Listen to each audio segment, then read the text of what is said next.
Hi, everybody. City Councilor Joel McAuliffe here. This week, we're starting a new series where we talk with business owners, folks who have been impacted by COVID-19, talk a little bit of how they have adjusted, and really just to tell their story a little bit.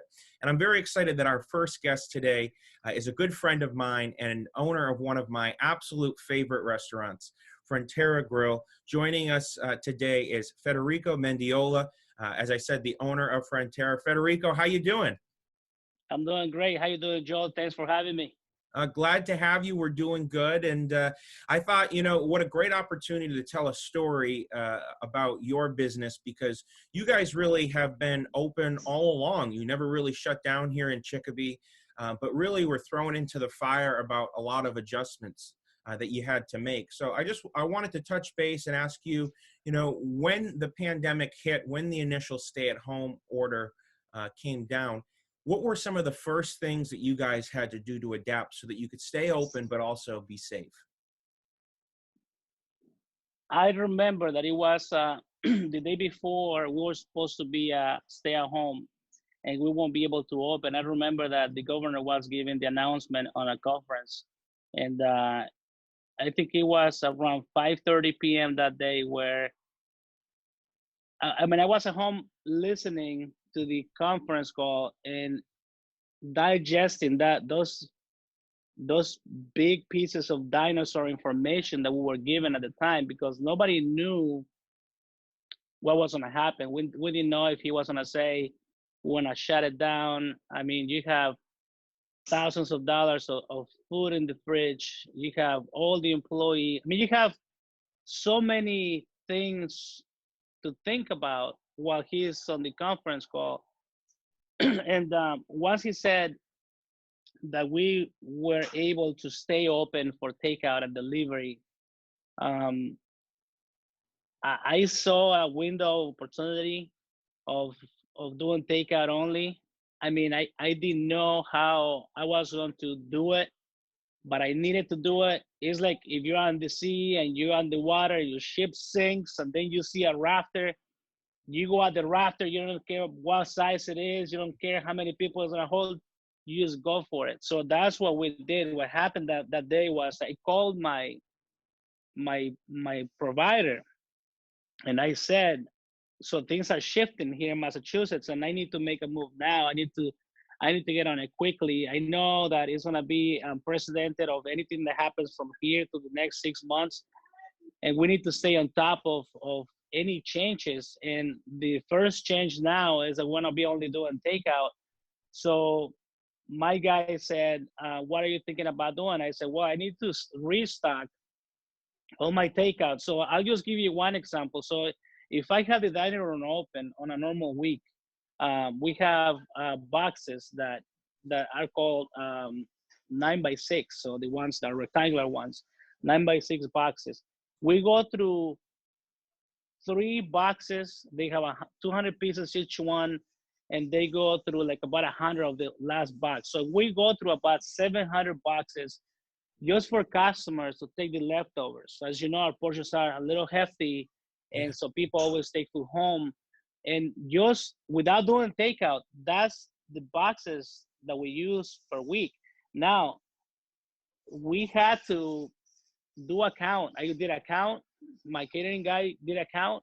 My chef did a count, and we talked that day of the conference about 2 hours later, and it was their day off the next day.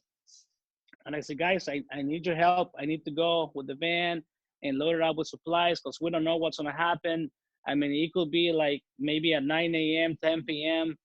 There won't be any more boxes left. We have to make sure we get our share. Hmm.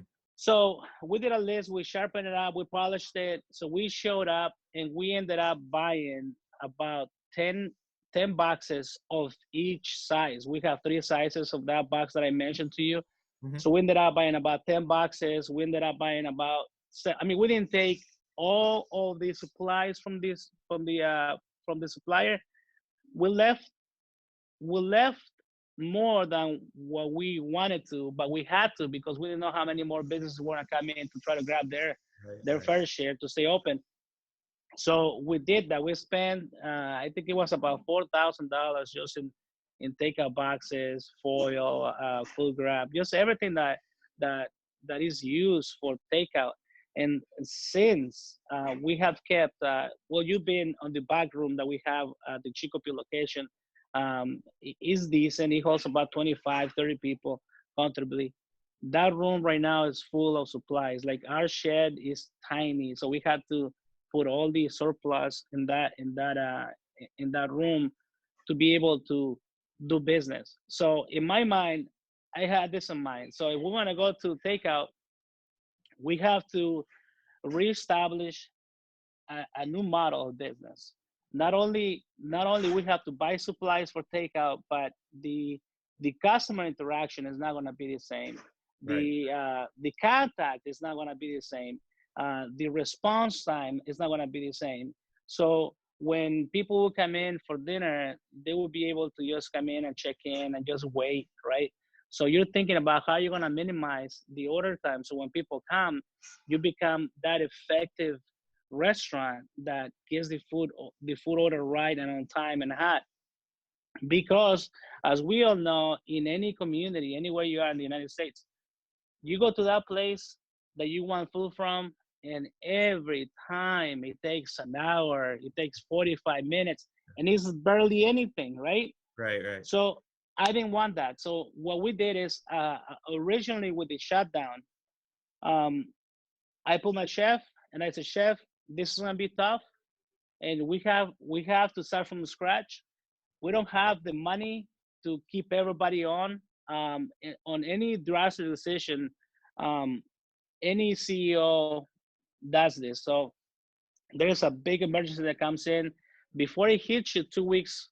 2 weeks from now, they make the cuts Right. immediately to try to save some money. So I told my chef we won't be able to start everybody. So we usually have 7 guys in the kitchen on the line cooking, uh, just for business. But I told my chef we can't do that anymore. We don't know where this is going. So I have my chef and 2 other guys that started on that Monday, I believe it was, and it was a sad day for me personally because we have almost nothing in sales. We did all this work and we're preparing and everything, and barely anybody called for a food order. But then I thought it's just the beginning. Everybody's gonna load up on things, toilet Well, paper. well, Just kidding. tell me a little bit. I mean, thank you for all that information. Yeah, Anybody who knows anything about your business knows that whether you're there or you're driving by on any given night, your parking lot is over full with yep, customers. So the vast majority of your business had to have been in person because of that atmosphere you create. It's a fun-loving, yep. enjoyable atmosphere. That's why people keep coming to you. So now Thank you. overnight, you're basically tasked with completely transforming your business model. Tell me a little bit, what percentage of your business was takeout prior to this? It was about 8 to 10%, Yeah, so a very, very low if number. that. Yeah. So Yeah, if that. you had to transform 100% of that. Things that I've noticed 100. as a customer, you now have an online ordering platform. Yep. You have now had to put systems in place for pickup, for delivery. Take us through that a little bit, because again, this was sort of an overnight transformation that you were forced to do Yeah. because of the Yeah. pandemic. Yeah. You had to be able to act quick. I mean, some places have, like you mentioned, online ordering. Some places can just make the call and call Uber Eats or then big companies, but then they want a share of the money. Some of them want 30%. So the moment you do $10,000 in sales, you give them $3,000 that you could have used for the insurance, for a number of things. So I looked at it different. I said, I'm gonna try to keep everybody employed if I can. I called my employees and I said, who is gonna be able to work? Some people got really scared. So you know what? I love to come back, but I have another at home. I'm not gonna risk it. I'm gonna stay home, or I recently had a baby, or I'm pregnant, whatever the case might be. Right. So you cannot hold grudges against those people. I support them doing that, and I still do. Even if people don't want to come back for whatever reason, I support them. But this is a business has to go on. So with that being said, when we apply the online ordering, you have to do online for pickup and delivery. It's just the way it has to be. So for me to call a company to make sure that they will get deliveries for us, it wasn't an option. I want people to keep the money from those tips for deliveries. I want to keep somebody employed doing deliveries only. Mhm. So what I did is I called my insurance company and I told her that I had these changes in-house. I wasn't going to close completely like most people would. And I told her that I needed to change the insurance so that way if my employees are out there doing a delivery and anything that was to happen, we have some type of coverage. She told me that she will go ahead and make the changes that will go up, but not significantly. So we did that on that aspect. On Yep. the pickup, now I have, it's like if you go to a restaurant, instead of having a restaurant where you have cooks, dishwashers, bussers, you come in now, and then you have kitchen guys in front of the house. So Right. front of the house is gonna bag up, bring orders, do deliveries, and we had to shuffle who's doing what. Luckily, I've had a very small group of employees that wanted to stay in and wanted to work and wanted to help. And thanks to those employees, thanks to them, we've been able to grow the takeout market share. We were doing 10% when we closed at the beginning. When we started the first 2 weeks, we were doing probably 12, 15%. Then it went from 15, it went to 18. We're now, I think, at 23 in the past week. So it's just matter of staying the course. Right. I cannot stress enough that when something happens, those who close their doors, if you're a business, they have more of a hard time trying to jump from point one to point 35. I saw a couple places opening back up after a month and a half of the pandemic, and for me, I mean that's a great effort on their part, but for me that's time and money lost Right. because you wanna stay and develop that customer base. And in my experience, we have been trying to do the best that we can. It's like you go on a journey that you never had to go to, where you start your journey and then you encounter obstacles, you encounter rewards, you encounter challenges more than anything, because this is not a pleasant situation for everybody. Not everybody is in a good mood. Not everybody takes uh, the situation lightly, and you can see it on the public. You can see people doing rants on TV or when they get interviewed.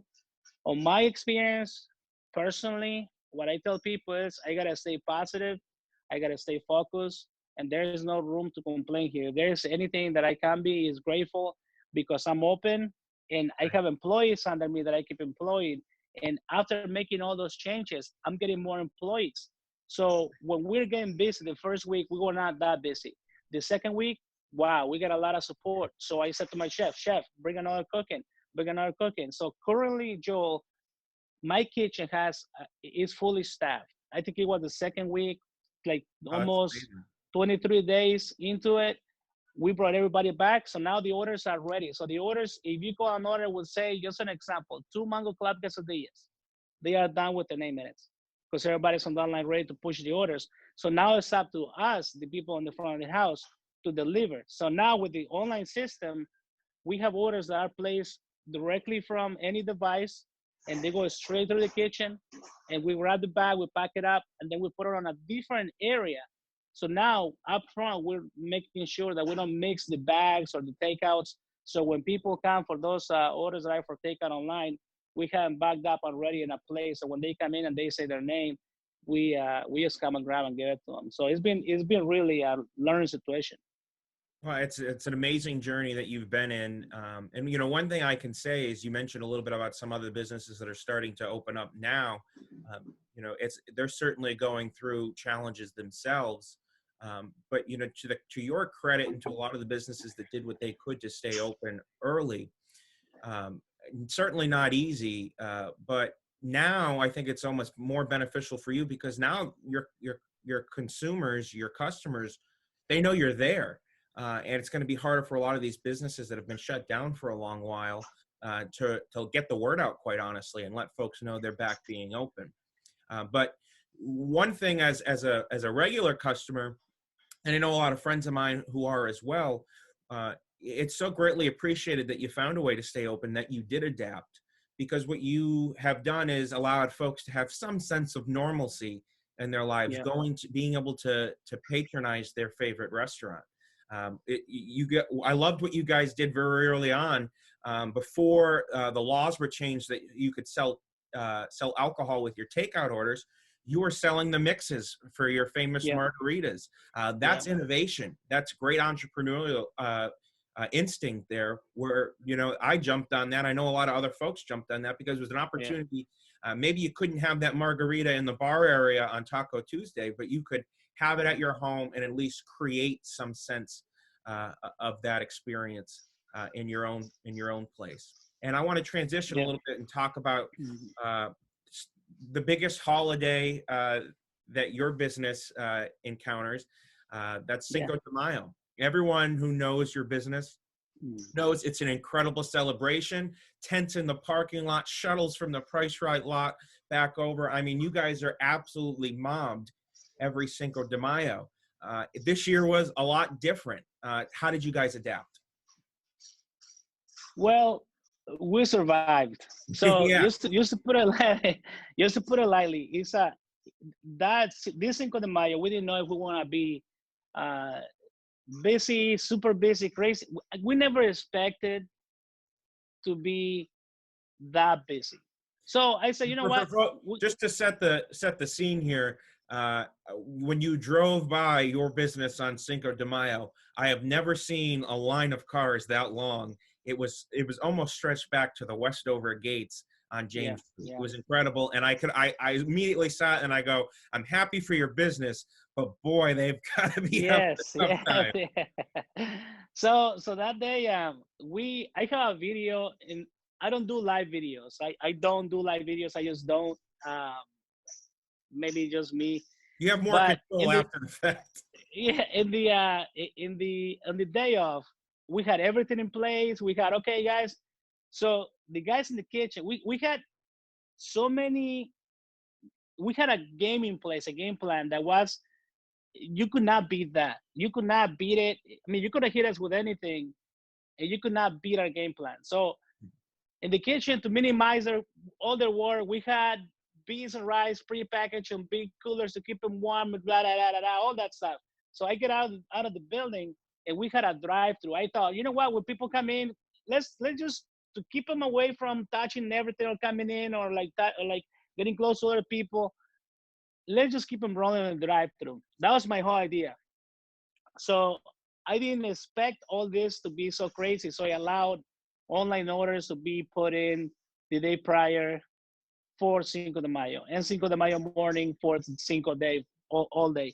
So we had already probably about 40 tickets that we put on one table, and we separated by times. Like this is 12, this is 1, 2. So we had a plan of saying, okay, so this at 12, we give them all these tickets to the chef, but then at 1, we give them this batch and so on and so forth. That was the game plan. I have a video where I come back from the outside and I explain to a video in Spanish all these steps that we had to make sure we beat Cinco de Mayo and everything's be perfect. And I walk back, explain, okay, so this station is so they can do this, and this is so they can do this. So when these people come and they're doing this, so we put another phone extra next to the computer so people can answer and take multiple phone calls so it's fast, blah, blah, blah, blah, blah, blah, blah. Cinco de Mayo came, and that day everything was fine up until like 2 p.m. So online you can push the times if you want to push the times to 50 minutes, you do that, and you have that access. So my chef says, hey, he came out of the kitchen and he's like, hey, I think the online pickup is very long. I said, what time? What time is the pickup? He goes, I think it's 40 minutes. I think you gotta push that back because we're making the orders really, really fast. And I looked at him and I said, are you sure? I said, right now there's so many orders, but are you sure? He's like, yeah, we should be fine. And he says, if we get busy, I'll just let you know and you can switch it back. I said, okay, no problem. So I switched it back to 20 minutes for about an hour. So nothing happened. They were busy. They were cranking. And then around 4 p.m., we all were just busy doing the most important thing at that time. And we were just all over the place. The line was loaded with tickets. Then 4:30 comes, Joel, Loads. and the online just exploded. Word got Those around very sprinters, quickly. those sprinters were just spitting tickets nonstop, nonstop, nonstop, nonstop, and it was a very it was crazy. It was we were still organized, and we could only push an amount of orders, but at one point, I'll show you a video that I have from the camera in the kitchen of all the checks that I'm grabbing at one time that came in. It was around 4:40, I think. I went back to the chef. Somebody says, "Hey, the chef wants to see you." So I go back to the line. I tell my chef, "Hey, what's going on?" He goes, "I don't know what's going on, but these machines don't stop spitting tickets." He's like, "I'm loaded with these two racks over here. I'm pushing as hard as I can. The guys are pushing as hard as I can. I don't know if we're gonna be able to get to those tickets." I was like, "Well, just I'm gonna collect them. I'll put them by the hour." I said, "And just work on the ones you have, so you don't see a big load of tickets, and we'll just keep putting in by the hour." So he says, "Okay." So I grab all the tickets. I send somebody to like organize them by the hour. So I'm out here taking care of the customers. And at 4:49 p.m., we have multiple loads of tickets already sitting. So I said to my chef, I went back and said, "You know what, chef? I'm gonna stop taking orders from the phone and from online. I'm gonna shut it down." He says, "Are you sure?" I was like, "Yeah, it is just too much." So I came out here. 5:03 is the last order that came in for online. The phone we pulled the jack. I'm totally against it. I was taught to do the best you can with what you have. That's my model. I will always do that. But on a day like this, on Cinco de Mayo, with almost 500 orders live to cook in the kitchen, you have to do something drastic. And that was pulling the plug. And so we pulled the plug. We were scheduled to work till 8 p.m., Joe. And we were finishing up the orders until 10. So the kitchen, my guys, I can honestly never be so honest and say this is the hardest working group of individuals. And I mean that. I've been around tough crews. I've been around since I'm little, since I'm 11. I'm in kitchens and dining rooms and walking around and cleaning tables. I've seen it almost all. But this time, they got their butts kicked. Nobody quit. Nobody left. Nobody cried. Nobody, well, except for somebody who was rude to one of my teenagers who was out there taking names to gather their order on the cars, and people lose their patience. But other than that issue, which I don't condone, and is really one of the things that we have to learn as a society, to Yep, be more patient. If absolutely. There's no you've been playbook on, for this. not at all, but on Christmas Day, I believe that Chinese places open on Christmas Day, right? So, and they're mobbed, they're packed. I have been out there where I go to dinner on Christmas Day, and when I see that line of maybe 60 people, you know what I do, Joe? I just turn around and go home. You know, I don't go scream at the host, "Hey, what the hell are you guys doing?"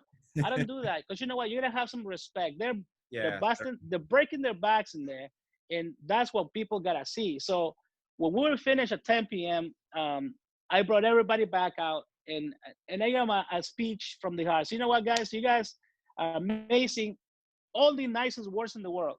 So when we were finished, we had about 60 or 70 meals that were left over. People didn't want them, etc. Number of things. So one of my associates, she says, "We should call base states." You know what? That's a great idea. Call them. She called them, reach out to them. Can we bring you the meals? There were a lot of meals. So there was 3 cars. As most of everybody who was on the front of the house went over to Bay State to bring the meals to those nurses and doctors. And I think that was, for me, amazing. that was the highlight of the day. And one other thing is, business is business, but if you have all this food, and I remember one of my associates, a different one, grabbed 2 boxes to put in she brought a big trash can to put everything in trash. I said, "No, no, no, no. don't do that. We're not bringing it to basic because I wanted to make sure that they were put to good use. And I go to basic and I saw a from the restaurant, the son of a customer that has been here for a long time. He was there having dinner on the break room on the conference call. There, we brought all these meals. He had a big smile. He's like, "Oh my God, this is so much food!" But that was the highlight of the day for us. We got pretty beat up all day, Yeah. um, but it's a pandemic. We never expected to be that busy. Somebody told me there was a mile long line of cars. I got videos from friends Yeah. where they showed me the line, the pictures. I had a drone that day. As you know, I own a drone, and I'm a big fan of it. Yeah.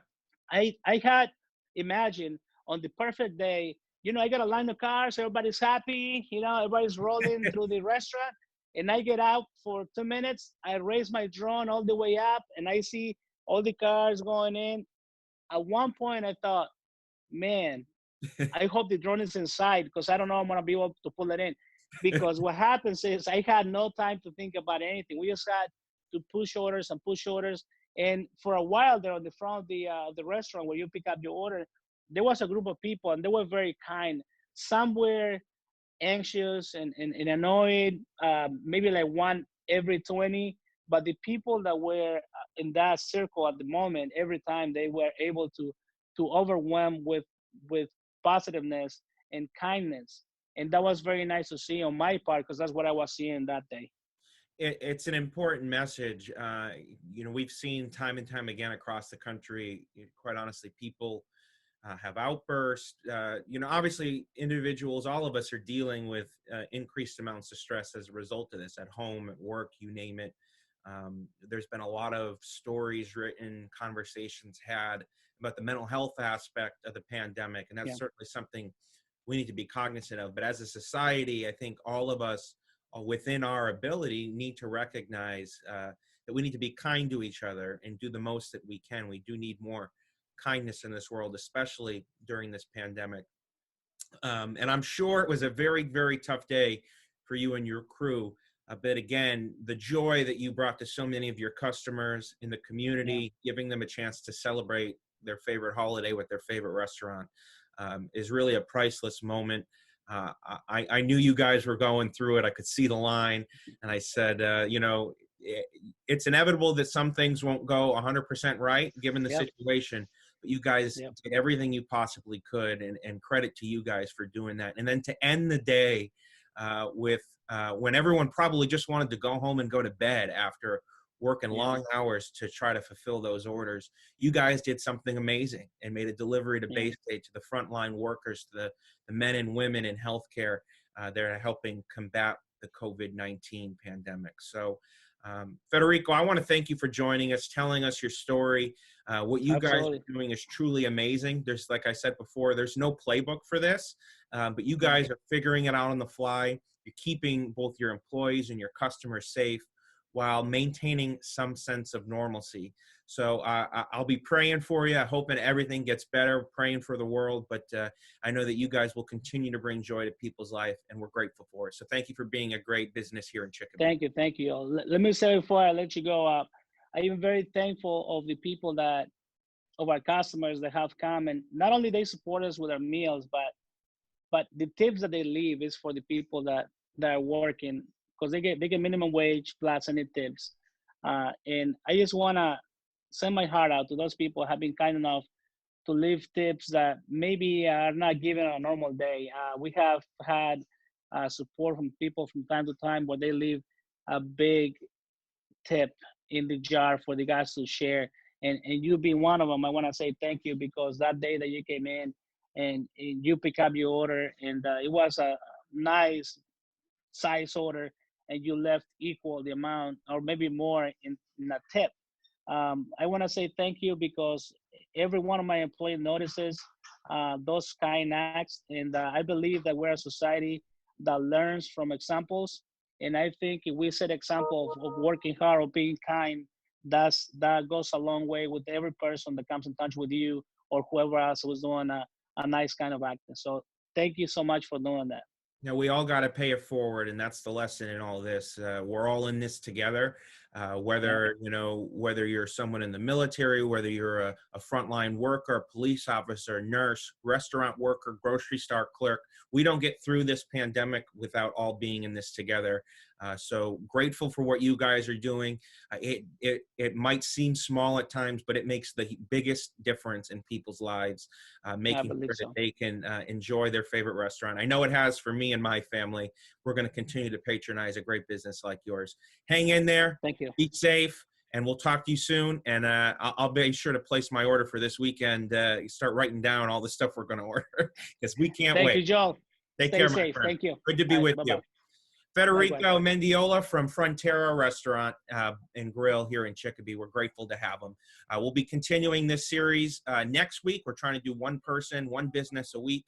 We're profiling all the people on the front lines in any way, shape, or form here in Chicopee. And we thank you for tuning in.